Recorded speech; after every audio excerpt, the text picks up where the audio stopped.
Halo semuanya, Halo. perkenalkan kami dari kelompok E. Di sini ada saya, Muhammad Danu Prawira Ferdiat, yang biasa dipanggilkan dengan 3 digit NRP 098, dan juga ada teman saya. Dan saya Adrian Monariski, biasa dipanggil Adrian dengan NRP digit terakhir 010. Nah, pada kesempatan kali ini kami dari kelompok E ingin mencoba menjelaskan tentang pemahaman kami mengenai materi yang telah disampaikan oleh Bu Fadila pada pertemuan sebelumnya, yaitu tentang materi external flow dan juga bagaimana pengaplikasiannya di dunia marine engineering. Jadi Yan, menurutmu apa sih itu external flow? Aku kurang tahu sih karena memang aku kebetulan kemarin kan nggak sempat masuk nih. Mungkin bisa dijelaskan lebih lanjut tentang external flow. Menurutmu sendiri itu seperti apa yang kamu tangkap dari pemaparan Bu Fadila kemarin? Oke, nah kebetulan kemarin aku juga masuk ke kelasnya Bu Fadila. Jadi external flow itu seperti aliran fluida yang tidak terbatasi oleh dinding atau batasan atau ya semacam boundary gitu di sekitar objek atau surfaces. Dan contoh sederhananya itu seperti aliran udara di sekitar mobil F1, dan juga kalau yang relevan dengan kita itu seperti ada di air di sekitar lambung kapal gitu. Oh gitu. Jadi kalau menurutmu emang apa sih yang harus dipelajari dari external flow ini? Apakah penting gitu buat dipelajari? Kalau menurutku penting ya, karena aku sempat baca-baca nih, external flow itu menjadi dasar lah. Apalagi kita kan seorang marine engineer. Nah, pasti akan berhubungan tentang external flow, dan juga untuk memahami external flow itu kita bisa memahami lah tentang drag itu sendiri dan juga lift. Nah, serta fenomena seperti flow separation dan boundaries layer. Kalau menurutku juga, dan aku sempat baca-baca, itu objek dalam aliran fluida ini bisa dikembangkan lagi atau diklasifikasikan lagi menjadi dua. Apa aja? Ya, yang pertama ada streamlined body dan yang kedua adalah blunt body. Nah, menurutmu nih, perbedaan dari yang kita klasifikasikan tadi seperti streamlined bodies dan blunt bodies itu apa? Soalnya aku nggak sempat baca nih kemarin. Nah, jadi perbedaan dari streamline bodies sama blunt bodies itu mungkin dari definisinya dulu ya. Yeah. Kalau streamline bodies itu bentuknya seperti mengikuti aliran dari fluida tersebut. Jadi contohnya itu kayak lambung kapal atau bentuk sayap di pesawat. Jadi dragnya itu jadi rendah. Soalnya separation dari fluida yang melewati objek tersebut itu terjadi jauh di belakang objek tersebut. Nah, kalau blunt body sendiri itu bentuk tadi itu kalau streamline bodies itu kayak aerodinamis gitu kan. Kalau blunt bodies itu kebalikannya, dia itu kayak agak aerodinamis. Jadi bentuknya itu benar-benar padat dan juga yang menyebabkan ketika dia dilewati sama sebuah aliran fluida itu benar-benar gampang buat terjadi separation dan dapat menciptakan wake yang cukup besar di belakang objek karena ada perbedaan tekanan dari fluida yang melewati objek tersebut, dan ini tuh bisa menyebabkan peningkatan dari drag itu ya. Jadi ada gambaran nih, sedikit gambaran tentang external flow. Nah, sempat aku baca-baca juga di PPT-nya Bu Fadila, dan aku menyimpulkan ada 3 parameter atau 3 yang bisa jadi sorotan lah dalam external flow, seperti Reynolds number atau RE, terus ada mass number atau MA, dan juga ada Froude number atau FR. Nah, aku juga sempat baca kalau semisal RE itu menentukan apakah aliran laminer atau turbulen. Nah, kalau MA sendiri itu berkaitan dengan kompresibilitas fluida, dan FR sendiri itu mempengaruhi gelombang kapal. Nah, kalau kita lihat nih, FR tuh biasanya berpengaruh di gelombang kapal ya. Terus mungkin Danu bisa jelaskan tentang boundary layer yang terkait RE. Aku soalnya nggak sempat baca karena ya keterbatasan waktu juga. Oke. Jadi boundary layer ya. Iya. Kalau pemahamanku itu boundary layer itu seperti lapisan tipis yang ada di dekat permukaan objek, yang mana itu viskositas dari fluidanya berpengaruh banget. Nah, ketika RE-nya rendah, alirannya itu laminar, tapi Iya. ketika RE-nya tinggi, alirannya itu jadi turbulen. Nah, transisi ini tuh cukup kritis. Kenapa?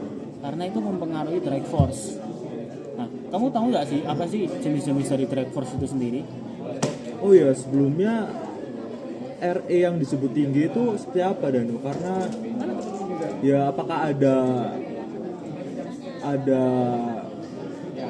kayak nilai tertentu yang bisa disebut RE tinggi?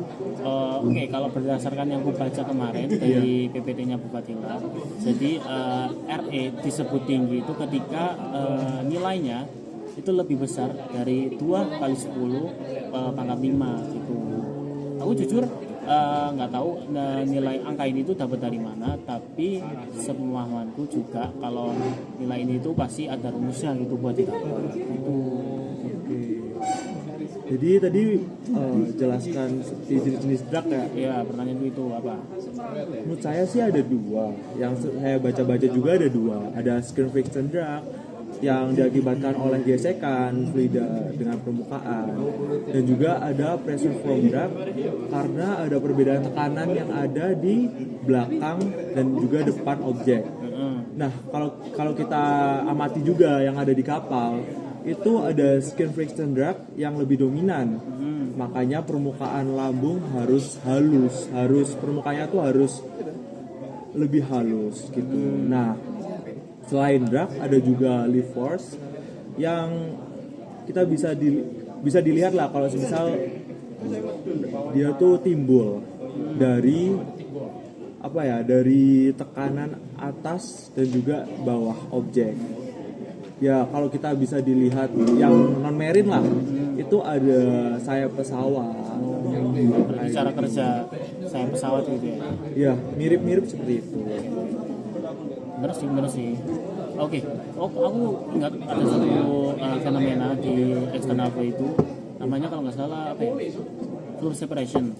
Jadi fluid separation itu kalau nggak salah, ini aku baca dari PPT-nya Bufatila, itu kondisi ketika aliran seperti terlepas dari permukaan objek dan juga membentuk wake. Dan ini tuh biasanya terjadi di blind body seperti yang aku sebutkan tadi sebelumnya kan. Dan itu dapat meningkatkan drag. Nah, kalau menurutmu Adrian, apa sih pengaplikasian dari external flow ini di dunia yang relevan dengan kita, marine engineering? Yang relevan intinya kayak di marine engineer atau di dunia perkapalan lah. Betul. Kalau aku search ya di literasi yang aku baca, itu contoh nyatanya seperti bulbous bow yang ada di kapal. Oh, yang menonjol ini. Iya, yang menonjol itu.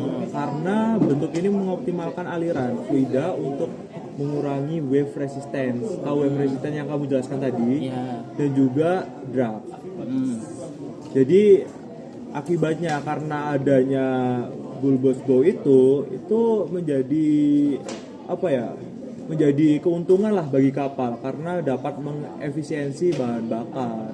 Kalau aku baca-baca di Journal of Marine Science and Engineer pada tahun 2020. Nah, itu dapat mengefisiensi sampai 15%. Nah, itu kan sangat tinggi kan karena bahan bakar juga mahal gitu. Nah, mungkin ada contoh lain, Danu, karena aku cuma baca itu aja sih. Kalau kita masih relevan di kapal ya, selain di bulbous, bow itu kan di bagian depan. Kalau di bagian belakang berarti harusnya ada propeller.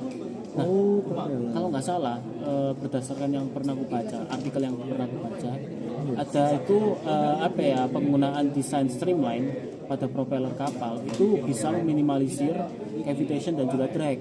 Jadi tapi selain itu juga ada artikel lain yang menyebutkan kalau prinsip dari external flow ini bisa digunakan di desain offshore struktur seperti platform minyak dan juga untuk kalau nggak salah penggunaannya itu yang pasti ya kan fluidanya di atas itu kayak angin gitu, jadi mengurangi gaya hambat dari angin dan juga yang ada di bawah itu berarti gelombang dari air gitu. Itu sih. Jadi lumayan banget nih penggunaan yang ada di marine atau non marine sendiri. Sangat-sangat membantu dalam hal positif. Mau ada yang dijelasin lagi nggak ya? Atau mau ditutup nih? Kalau menurutku tadi udah cukup terjawab nih pertanyaanku, dan aku udah ada gambaran besar tentang materi external flow ini, dan juga pengaplikasiannya juga tadi udah sempat dijelasin juga kan, dan aku sempat ngasih contoh juga. Ya, boleh tutup, dan makasih banget Ya, buat pemaparan materi yang telah dipaparkan. makasih banyak juga ya Adrian karena udah apa ya mau diskusi juga sama aku.